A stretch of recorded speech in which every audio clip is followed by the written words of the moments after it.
Perkenalkan, namaku Digi, umurku 35 tahun. Wajahku pas-pasan dan hidupku juga pas-pasan. Aku terlahir dari keluarga yang kurang berada. Aku tinggal di kampung yang belum begitu padat penduduknya. Aku terlahir dan dibesarkan di kampung itu.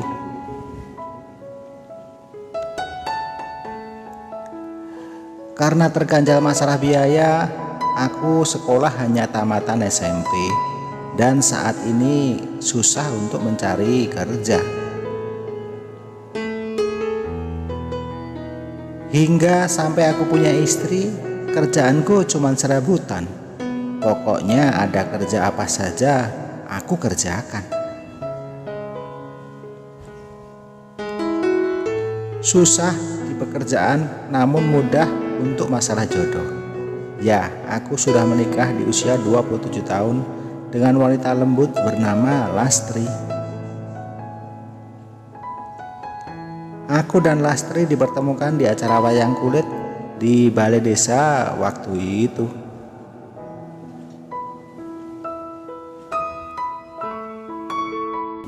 Cinta pada pandangan pertama.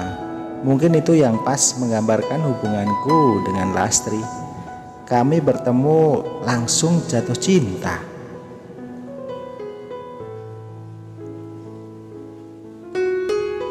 Aku sendiri juga tidak tahu kenapa Lastri mau menikah denganku. Padahal wajahku pas-pasan, kerjaan juga tak jelas.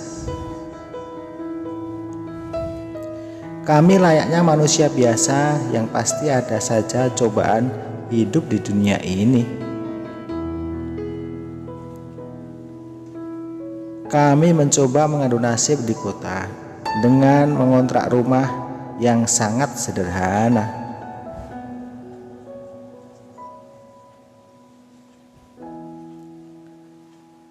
Beberapa usaha coba aku tekuni agar dapat menanggulangi keperluan hidup kami sehari-hari. Namun hingga kami mempunyai 3 orang anak, nasib kami tetap belum banyak berubah.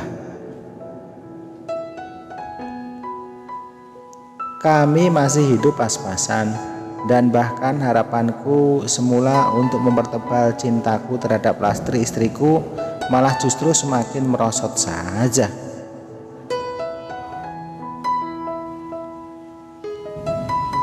Untung saja aku orangnya pemalu dan sedikit mampu bersabar serta sudah terbiasa dalam penderitaan.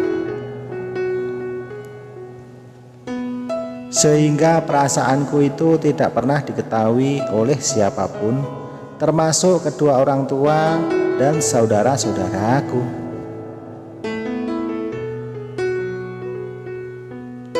Entah pengaruh setan dari mana, suatu waktu, tepatnya di bulan Desember, aku sempatkan diri berkunjung ke rumah teman lamaku.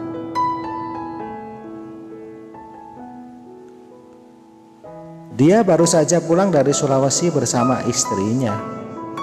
Yang belakangan aku ketahui kalau istrinya itu adalah anak majikan sewaktu dia bekerja di sana.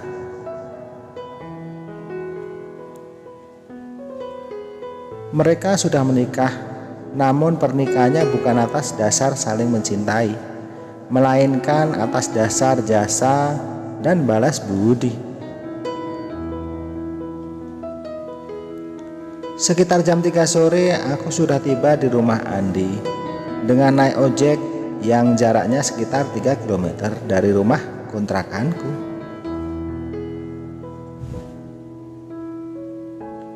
Mereka pun masih tinggal di rumah kontrakan, namun agak besar dibanding rumah kontrakan milik kami.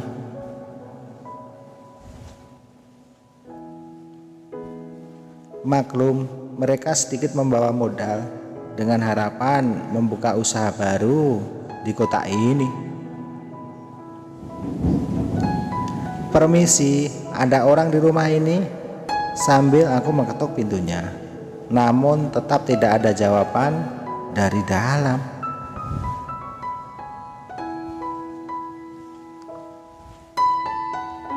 Aku lalu mendorong pintu dari luar. Ternyata pintunya terkunci dari dalam, sehingga aku yakin pasti ada orang di dalam rumah ini. Akhirnya aku putuskan untuk mencoba mengintip dari samping rumah, melalui sela-sela jendela di samping rumah itu.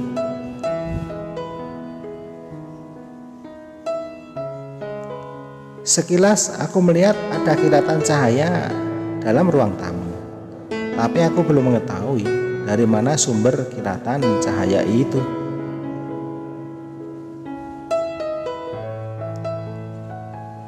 Lalu aku bergeser ke jendela yang satunya, dan ternyata ada seorang wanita cantik yang sedang tertidur sambil menonton TV.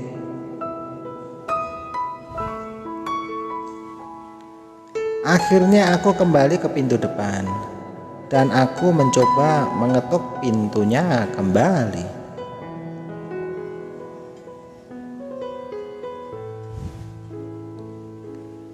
Namun baru sekali saja aku ketuk, tiba-tiba pintunya terbuka dengan lebar.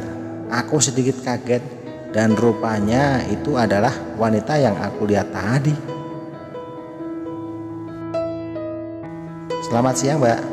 "Ya, selamat siang," jawabnya sambil menatap wajahku seolah malu, takut dan kaget. "Dari mana, Pak, dan cari siapa?" tanya wanita itu. "Maaf, Mbak, numpang tanya, apa betul ini rumah Andi?" tanyaku. "Betul sekali, Pak. Dari mana ya?" tanya wanita itu. "Aku tinggal tidak jauh dari sini, Mbak. Saya ini temannya Andi." "Oh ya, syukur kalau begitu. Ternyata Mas Andi punya teman lama di sini. Dia tidak pernah cerita padaku," ucapnya sambil mempersilahkanku untuk masuk.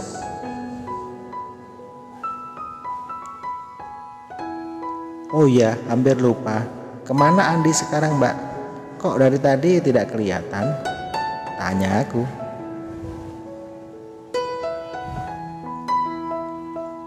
"Kebetulan Mas Andi pulang kampung untuk mengambil beras dari hasil panen orang tuanya tadi pagi.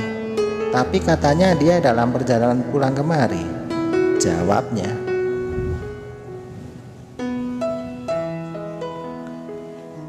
"Tunggu saja sebentar lagi, Mas," jawabnya seolah tidak menghendaki saya pulang lebih cepat.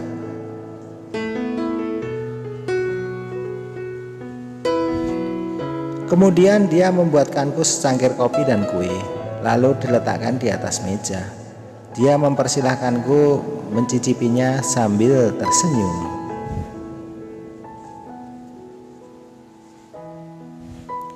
Aku pun menunggu Andi pulang. Kami pun ngobrol sambil makan cemilan itu.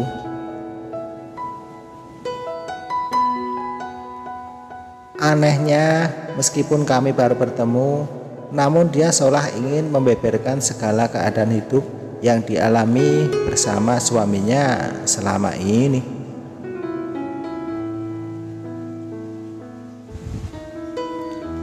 Bahkan terkesan kami akrab sekali, saling bertukar pengalaman rahasia rumah. Diriku yang pendiam dan kurang pergaulan justru seolah menemukan diriku yang sebenarnya di rumah itu.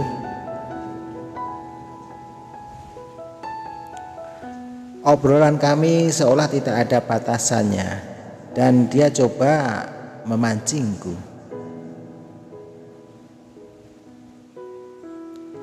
Entah kenapa aku pun malah meladeninya, karena memang sudah terpancing sejak awal.